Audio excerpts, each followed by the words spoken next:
ஆக்சுவலா இந்த படத்துக்குள்ள எப்படி சார் இந்த ராஜ்கமல் ஃபிலிம்ஸ் வந்து உள்ள வந்தாங்க? அதாவது பார்த்தீங்கன்னா, இந்த படத்தை முதலில் தயாரிப்பதாக இருந்தது சிவகார்த்திகேயன் தான். என்ன காரணம் அப்படின்னா, சிவகார்த்திகேயன் வந்து பராசக்திக்கு அடுத்து நடிப்பதாக இருந்தது சிபி சக்கரவர்த்தி இயக்கத்தில் பேஷன்ஸுடைய தயாரிப்பில் ஒரு படம், சத்யஜோதி தயாரிப்பில் வெங்கட் பிரபு இயக்கத்தில் ஒரு படம்.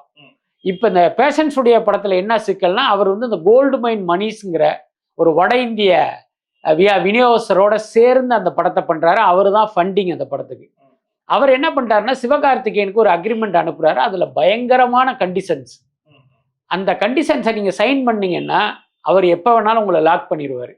அப்படி ஒரு ஆபத்து அதுக்குள்ளார இருக்குது. அதனால சிவகார்த்திகேயன் அதை சைன் பண்ண மறுக்கிறாரு. இதெல்லாம் நீங்கள் கட் பண்ணாதான் நான் சைன் பண்ணுவேன்னு இவர் சொல்கிறாரு.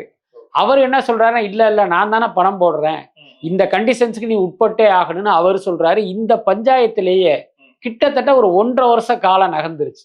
இப்போ சிபி சக்கரவர்த்தி விரக்தி அடைஞ்சு என்ன பண்ணுறாரு அப்படின்னா, என்னடா அது எவ்வளவு காலம் தான் உட்காந்துருக்கிறதுன்ட்டு ரஜினி கதை கேட்குறாருன்னு தெரிஞ்சோன்னா டப்புன்னு இவங்களுக்கே தெரியாமல் ஒரு கதையை ரெடி பண்ணி ரஜினி கிட்ட சொல்லி ஓகே பண்ணி இப்போ அந்த ப்ராஜெக்டை கமிட் பண்ணிட்டு இதை விட்டுட்டு போயிட்டாரு. இந்த பக்கம் வெங்கட் பிரபு படத்துக்கு வந்தீங்க அப்படின்னா, சிவகார்த்திகேயன் படம் வரிசையாக flop. Madharaasi flop, Parasakthi flop. இங்கே பார்த்தீங்கன்னா வெங்கட் பிரபு ஒரு 125 130 கோடி பட்ஜெட்டில் ஒரு ப்ராஜெக்டை எடுத்துகிட்டு வர்றாரு. வட்டியெல்லாம் சேர்த்து பப்ளிசிட்டியெல்லாம் சேர்த்தா அது 175 கோடி ஆகும். இவங்க என்ன பண்ணுறாங்க, 100 கோடிக்குள்ளே எடுத்த பராசக்தியே ஓடலை, நாங்கள் எப்படி 175 கோடி போட முடியும், நீங்கள் பட்ஜெட்டை குறைங்கன்னு அவரை டார்ச்சர் பண்ணுறாங்க. இதனால பார்த்தீங்கன்னா 2 ப்ராஜெக்ட்டுமே நகரவே இல்லை. இப்போ சிவகார்த்திகேயன் அப்படி உட்காந்துருக்காரு, என்ன பண்ணுறதுன்னு தெரியல.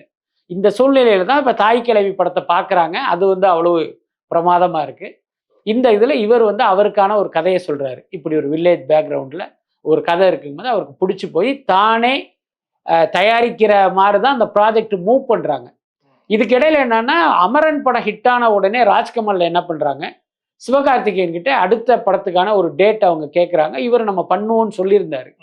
இப்போ சிவகார்த்திகேயன் என்ன யோசிக்கிறார் அப்படின்னா, இப்போ நமக்கு வந்து இன்ஃப்ளோ எதுவுமே இல்லை, அவர் கைக்கு காசு எதுவும் வரல, இப்போ காசை போட்டு இந்த படத்தை நம்ம பண்ண முடியாது, அப்போ என்ன பண்ணலாம் அப்படிங்கும்போது, இப்போ செலவே இல்லாமல் இந்த படத்தில் நடிக்கணும் அப்படின்னா தயாரிப்பாளராக வேற ஒருத்தர் வரணும். அது யாருன்னு ராஜ்கமலுக்கு போயிடுச்சு. இப்போ சிவகார்த்திகேயனுக்கு ஒரு நல்ல ப்ராஜெக்ட் கிடச்சிருச்சு.